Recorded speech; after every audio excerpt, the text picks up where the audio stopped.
I'm not made of that material. But I'm telling you, Jeff, as it is now, both the National Assembly and the Senate, the place of Mwananchi is not those two places. It's not in neither in the National Assembly nor in the Senate. And you see that most of the things that are processed, because you say sometimes we say that there are excesses from the executive, but the people who are supposed to pay oversight, either on the executive and even on the governors, is supposed to be us, the senators. Yeah. My last point would be, now I was actually now surprised to hear that governors are now saying these guys are asking for bribes. Now, if you ask for bribes, you've been a governor for 3 years. You've been appearing before the Public Accounts Committee. You've never complained the first year. You never complained the second year. You never complained the third year. You are now complaining the fourth year. You know why? Because it is now time that they're answering their own questions. You know, initially they used to say, audit reports do not come for this financial year. Now we've now gotten to their financial years of the time that they are now governors. It's the reason why they now want to complain and say that, no, we don't want this judge, we don't want this judge, we want this judge who can be able to ask us these questions. I mean, you've been taken to court and you are saying that I don't want this judge. I want to be judged by so-and-so because I think they are a fairer judge. So that the other judge eats too much. Well, I will not stand on the place of saying that the Senate mweupe kama pamba. No, they are not mweupe kama pamba. I've seen money move. I've seen people. Professor Tom Ojienda, SC. Jeff, I have a contrary opinion. I think Parliament, in this case, the National Assembly, under Article 95, with obligations, legislative oversight and representation, and Senate under Article 96, have a duty, one, to enact law, and we are doing very well in that regard. Number two, representation. We represent and raise the issues that touch on the public. I think we do quite a good job there. Now, oversight is where there's a problem. And oversight, because we are oversighting governors and people feel that they should not be oversighted. And if you look at the chapter on public finance, chapter 12 of the Constitution, it's our old framework. And that framework is intended to build, to ensure that devolution is built as intended by the Constitution. And of course, that then, we just voted in, we'll be voting in, we voted in for 420 billion down to counties. My own county got about 8 billion, while that will go to recurrent and other development questions. Jeff, the concern is this. How can governors, and I like what Methwa said, that the oversight years, we've been oversighting years before some of these governors were elected into office. Now we've got to the crucial years when they're in office, and therefore we'll be oversighting questions that they are responsible for. So the excuse of non-appearance, the excuse of blaming another governor who was in office doesn't arise for first-term governors. But I'm not saying that Senate is entirely clean or the National Assembly is entirely clean. I think that it is important for those governors who say that they've been asked for money to name the individual senators or MPs, because they are accomplices. You cannot fund or pay funds to let the legislator look the other side and not be guilty, because both of you are partners in crime. So let them speak and say to whom they gave the money, for what purpose, and what they were trying to cover. Because clearly, Jeff, there's at times, and hearing, you find that there's an audit query of 100 million shillings spent. And maybe then they deal. And so they should say what they're dealing on. But they must appear. If they don't appear, there's a very simple solution. We will simply not vote the money. So you're nodding. The point I am making is this, and let me maybe sound a little bit more serious.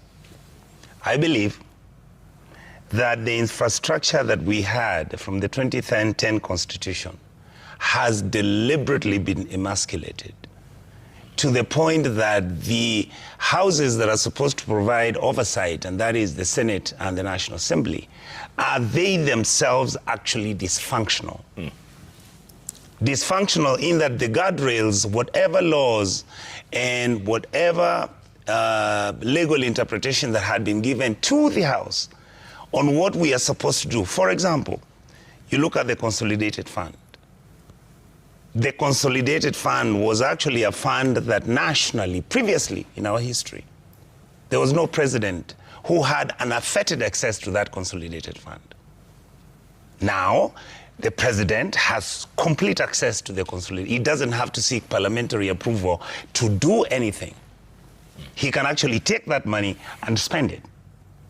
All right? Yeah. And that is why, if you notice, some of us are saying, we have absolutely no problem with the government borrowing money to come and do infrastructure. We don't have a problem with that. But why is it that you don't want this money to be managed and controlled by the controller budget?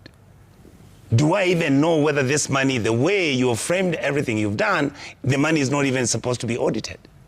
Yeah. I mean, what we are saying is, we want this country to be transparent. We want people to be responsible. And yet, my honest feeling is we who have been given that responsibility have abdicated it. And at the same time, gentlemen, let me tell you this. The Senate, initially during the 2010 Constitution, was supposed to be the house of the wise men. Yes, the upper house. House of the wise men. Then it was diluted. Let me say something. Let me say something, Jeff. I'll say two things. Number one, when Senator Professor Ojenda says that on the first limb of what Parliament is expected to do, oversight, representation and legislation, we've done very well on representation. I find it somewhat also very economical. And I'll give an example. Now, like say the 2024 finance bill, the people of Kenya had spoken unequivocally about that particular piece of legislation. The church, the youth, everybody, demonstrations everywhere. All the memoranda that we had received as Parliament, nobody was supporting the 2024 finance bill, for example. Now, what do our members of Parliament do? They go and pass the very, very piece of legislation which the public that has want. the public has said that we don't want this particular legislation. Yeah. So sometimes I actually wonder, this representation that we say that we are representing the people, because sovereignty, according to Article 1 of the Constitution, is with the people of Kenya.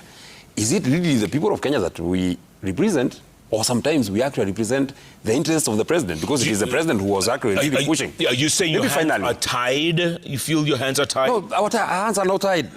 Our hands are not tied, Jeff, because you see, there is separation of power. And I think, this is very, very clear in the 2010 Constitution.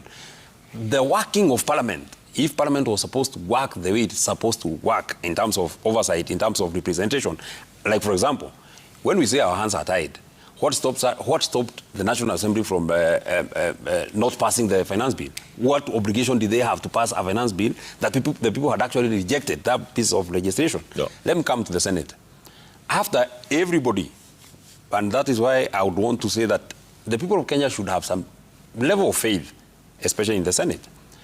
After everybody ran away, the National Assembly was suspended, everybody ran away. It is this gentleman that you are seeing here and the other colleagues of ours that went back to the Senate and said, guys, look here, we have a country. And if we allow every institution to go down, all of us are going down. And we were able to bring very good motions. Unfortunately, the implementation of the good things that we spoke about, just the same way that I have had some people say now, oh, the 10-point agenda is limitless. It is not time-bound. We can actually, because that is how that is the architecture of our governance, Jeff. Yeah. They are very good. If you look at the motions, the motion that we processed after the Gen Z protest in June of 2024, yeah. If you look at the things that we passed and we say that these are the things that have been raised by the people, and if they are implemented, we shall be able to have our country back. If you look at the 10-point agenda, for example, some people are saying that this thing, we don't have a timeline. Like, for example, let me ask you, one of the things that has been proposed in the 10-point agenda is timely disbursement of revenue to counties. So, what is required to implement such an agenda? Science. Nothing in that. Okay. all these things that have been proposed in the 10-point agenda, they are not complex. They should not even have taken a year. Okay, Prof, let me ask you this. Who is the Senate accountable to? The Senate is accountable to the people. That's number one. Because representation under 96, yeah. Directly you look at Article 1, the people, and then the institution, and then 96.3. Now, the Senate then is created by law. It is the Constitution that puts it in place to undertake the function that it does. And that is why it must also act in a timely manner to ensure that it delivers through, of course, enacting DORA and Yes. and ensuring that Further legislation. funds go to counties. And that is why he has a point that Article 10 of the Constitution talks about or has institutionalized public participation. And we have a law that defines how public participation must be undertaken. And when the people then speak at barazas or at meetings, when we have bills in Parliament, we go out there to seek the views of the public before they're enacted so that we then can deal with some issues. And I think the Public Finance Bill or Act that he talks about had provisions that probably were sticky out there and eventually led to the events of 2015. All right. But it is important that the people also speak when they're given an opportunity to speak. By the way, Jeff, hold on a second. I got to take a break right now. I'll come back and you hold that thought because we'll come back exactly to that. And also, there's so much we want to talk about in the Senate. I mean, you know, your leader, your DCP leader says, you know, governors should take development to the people. Mm-hmm. Half the governors, well, not half, many governors in the north especially, mm-hmm. they live here in Nairobi. Mm-hmm. We won't talk about that. Why is the Senate so silent, in other words? You people are like church mice. You're silent. Got Professor Tom Ojianda, SC, from Kisumu. That's a Senator question. John Methu. We will. We have the data. We have the receipts. You guys are silent.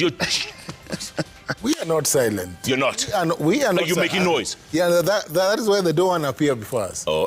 Why? We have the receipt. We'll take a quick break, come back, plenty more ahead. Keep tweeting at Koinange Jeff, at Ayub Abdikadir, at Susan TVK, the hashtag, the Jiggy Live. Jiggy Live takes a break. We'll be back very shortly, in a moment. On JKL tonight, we discuss state of politics, dynamic.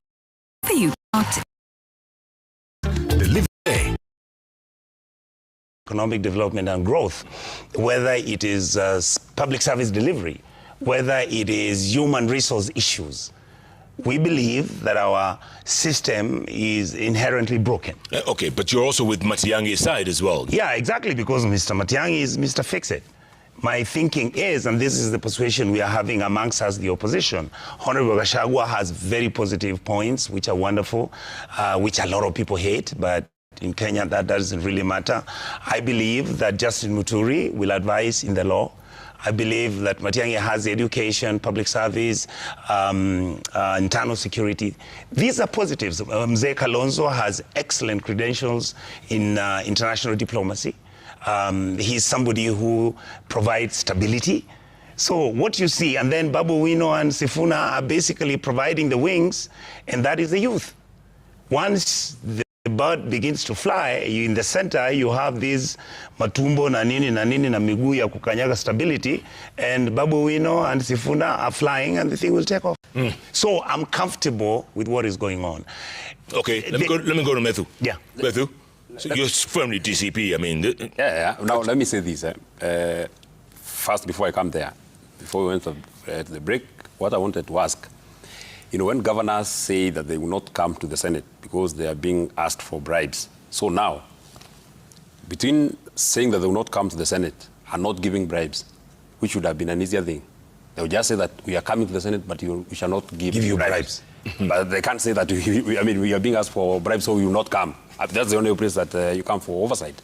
Now, I am a UDA elected senator. I'm elected on the UDA ticket, who actually no longer believes in the principles of that party that I was elected in. In the days that William Ruto looked like a very brilliant person, there were days that he really looked like a very brilliant person. What days were those? Oh, those days that we were electing him. I mean, he looked very, very brilliant. So he was... What changed? I mean, that's why I'm coming. He looked brilliant. I mean, even all of us, when he was going for debate, when he was going to many places, I mean, first he actually, ran a campaign that we have never seen.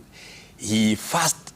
I think he is brilliant. No, he was brilliant. I mean, allow me to finish, Professor. He was first, exuding brilliance is first. He actually taught it himself all the ethnic languages of this country. He would go to Kisumu, Jodhurwa Untie, Jodhurwa Umor. He would come to Mount Kenya.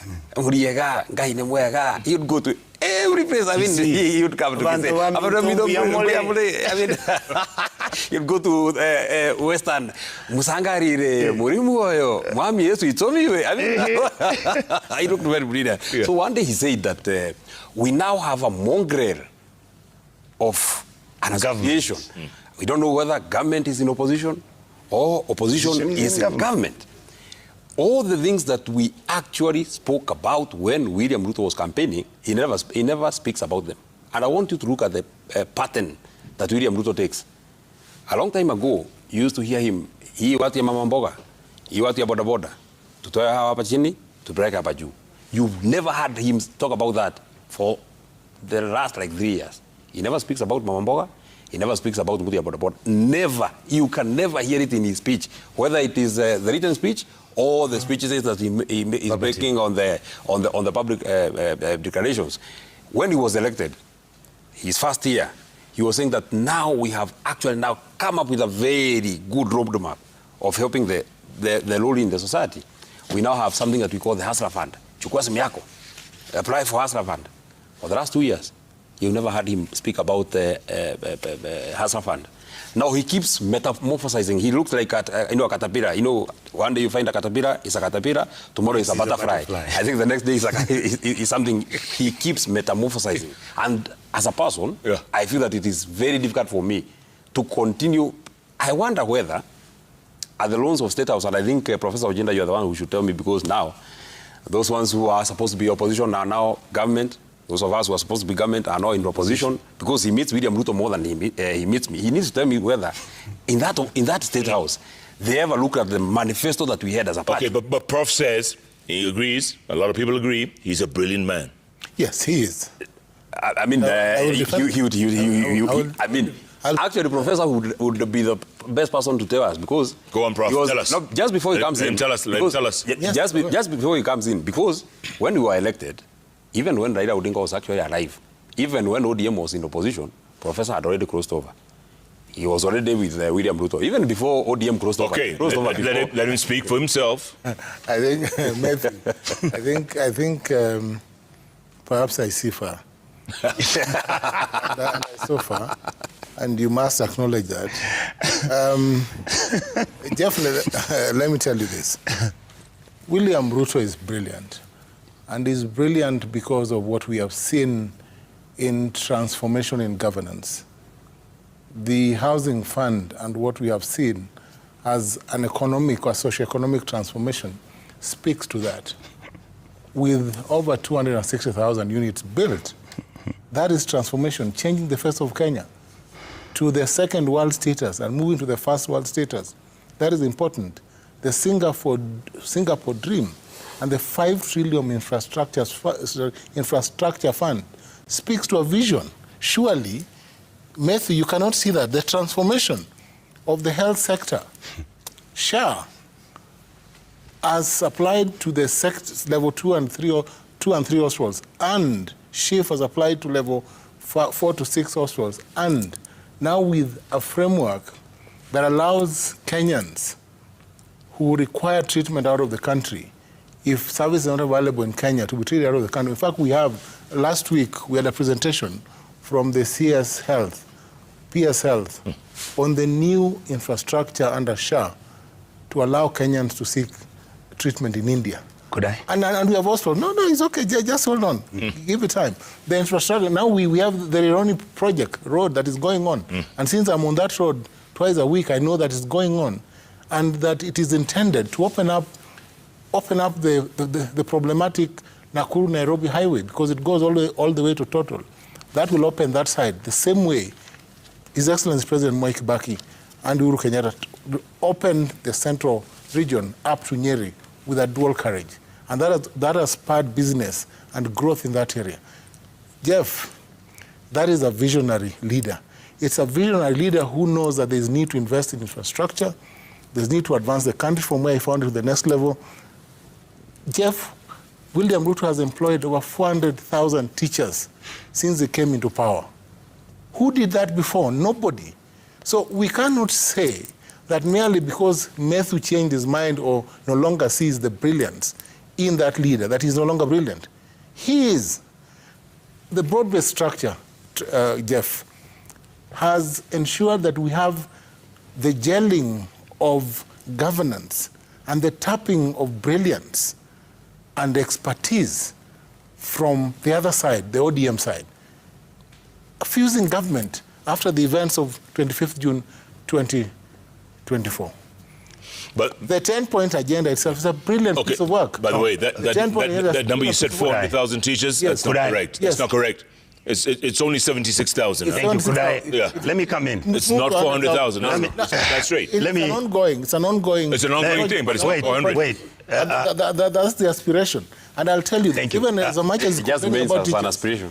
In as much as complaining about the teachers, I can tell you that teachers have been employed, and this is a real story because I know many that we've had employed in our county. Professor, please, thank you. Let's get some facts right. I want to agree with the Honorable, my senior counsel, Tom Ojienda. Tom, honestly, I have never met a person who is able to look at, analyze, and express his views about any opinion in the world. And he sounds like he knows all of it, like President William Ruto. So we don't challenge his integrity, credibility in terms of his ability to actually even tell you what he's going to do. What we are saying, Tom, is this, my brother. And I've had many of you who love government right now use that kind of argument. Let me start with the teaching thing you are talking about. You see, he's saying we have 400,000 teachers who have either been employed or there is a contingency for that to continue. Yes, and this Thank you. Other level. But those who are being employed, the only way letters are found is that members of parliament are given those letters, which are given by the executive. The letters are removed from Teacher Service Commission before Teacher Service Commission would send a letter to a teacher who's been hired. So tell me how you audit to know how many teachers have been employed. Up to now, Kisii County, I have not had an opportunity for the government to confirm whether they have employed for me 1,500 teachers, what I deserved from the 75,000. When I check and ask, even on hearsay, from the Teacher Service Commission people in Kisii, the total number of people who have been employed in Kisii are 133. So we have a system.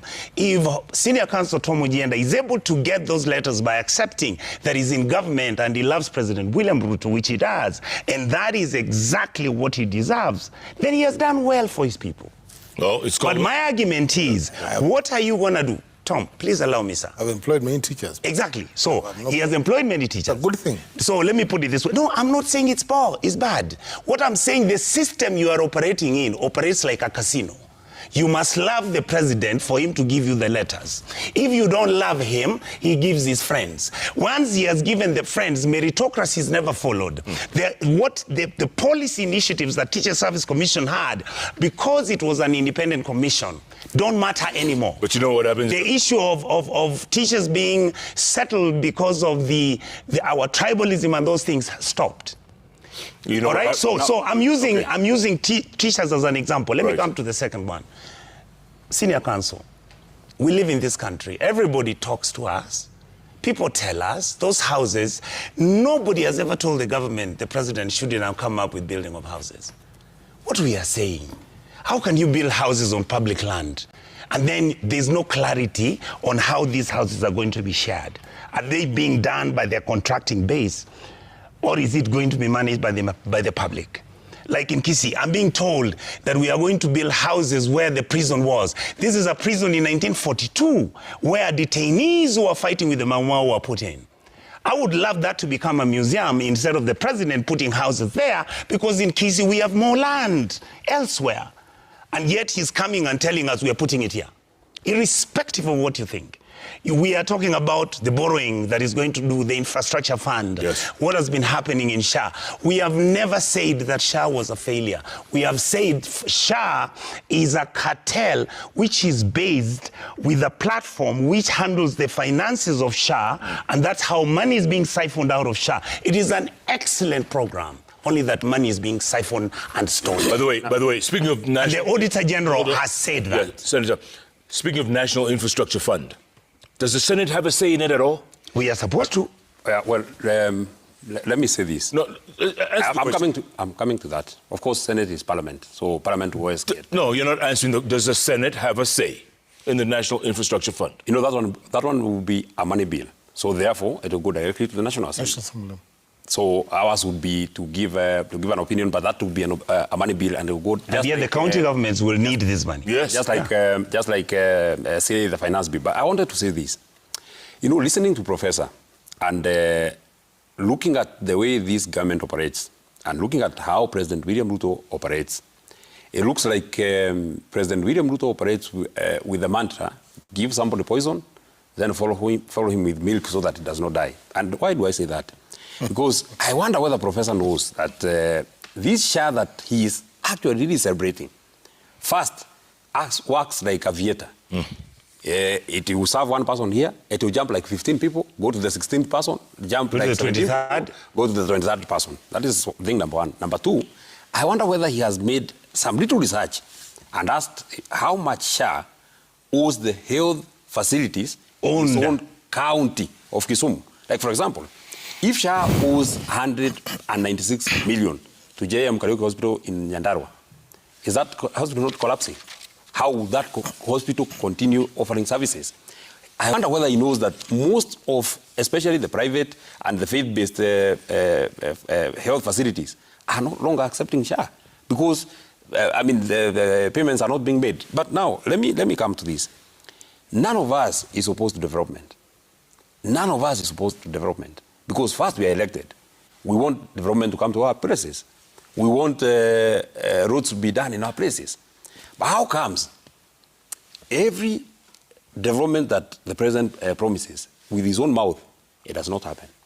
Prof. For example, let me what do you say? Hold on. Let me just finish. Let's go to Prof. Prof. I'm just finishing. I'm talking figures here. I'll ask you come and okay. You come in. How comes and that Jeff the had president not finished. Hold on, I'll get you. You know, the president, in essence, is supposed to be the symbol of national unity. He comes and stands at a place called Jambini, for example, and says that in 1 year, the road from Mama Mukami Kimathi, it was all over, it was live. From Mama Mukami Kimathi's place to Jambini, Jambini said, just 7 kilometers will be done in 1 year. It's now 3 years, has not been done. He comes and says that St. Luke's water project in South Kinangop will be given 1.2 billion. Not even 1 shilling has been given. He comes and says that in honor of Mama Mukami Kimathi, who is lying here, I'll give 100 million to Jabini Health Center and it will be made out of 3 hospitals. Not even 1 shilling has been given. How comes the president is so comfortable in lying? How comes he lies without ceasing? I mean, every time, and I can go on and go on. You heard Prof say that at least Rironi Mount Summit Road, that's already underway. That's already underway. Yes, he has actually, you see, it's a wait-and-see situation because none of those things that he has ever promised has actually come to fruition. And by the way, finally... Hold on. Senator, let him speak. Jeff, the fact that Senator Methu has not followed up on the projects that the president promised does not mean that the promises are bare promises. They are not puffs. They are real promises. They should be actioned. And leaders, of course, must learn to follow up projects that the president speaks to. But figures now. You need to go into order. You also need to go into order. Some figures. Allow me to fix figures. But I mean, he has already. No, on figures. That we need to follow up. On SHA. On SHA. Yes. The total collections as at February 2026 was 142.78 billion. Disbursements paid to providers stands at 73%. These are figures that we got from the CS when he presented in Naivasha over the weekend. SHA disbursed 105 billion shillings to providers. The problem has been fraud. And there's a new mechanism that has been put in place to ensure that applicants comply with certain requirements so that we prevent fraud. And it is where there's a problem because certain hospitals are not compliant. But let me say this, that the pending claims now stands at 5.9 billion. But in the budget, a provision has made for 11.9 billion that will clear all the outstandings, including the hospital he's talking about. But you saw that Daily Nation headline at that time, right? 11 billion shilling. It is the fraud. Scam. Just hold on. It is the same hospitals that are involved in the scam. Thank you. It is the same hospitals that are involved in the scam. Right. And that's what the system is trying to eradicate through ensuring that the forms for applications are compliant. I want to say this. How can people take 11 billion shillings and nothing happens? When you have people who are supposed to be employed in the SHA infrastructure to manage all this just because the minister comes from a certain region. And I know he's going to start screaming at me because I think I'm trying to target him. No. The same old bad habits that where you are as a minister, you're going to bring all your tribesmen to put them there so that they can give you better service. That's not, Jeff, what I'm saying is that the dysfunctionality of our country, whether it is for SHA, Tom, my senior counsel, I agree with you, those are your figures. But nobody has ever come to tell us whether the system that is managing the financial platform for SHA, which is owned by foreigners and is kept out of this country, has come back to the national government. The answer is no. We are not saying that SHA is useless. What we are saying, whether you're looking at SHA, whatever project the president is doing, at the backhand of it, look at the story about NTSA. That you have a private company, instead of state corporation officers managing the National Transport Safety Authority in this republic, a private company is now being outsourced to come and run the fines to collect the money. The same thing that you have that was happening on the e-platform. It is being discovered by the controller and the auditor general, the billions and billions of shillings that are being stolen right now. And it's scary. I look at my colleagues and I ask them, we are not saying that SHA is nothing. We are not saying that the president has not built houses, but he's building houses where his friends are the ones who are supplying everything, including the air around the place. And yet you are telling me I can't ask these questions because my job is to oversight you. Yeah. All right, gentlemen, I want to take a break, come back. There's plenty more to talk about, and I know you guys want to just air your views. So, carry on, carry on. I like it. It's a good conversation. I might have to use that fire extinguisher later on, but for now, let's take a break. Plenty more. Keep tweeting at Kwenanga Jeff, at Ayub Abdul Kadir, at Citizen TV Kenya, hashtag JG Live. JG Live takes a break. Wow, these senators are on a roll. We'll be back with them after business and sports in a little while. Back in a moment.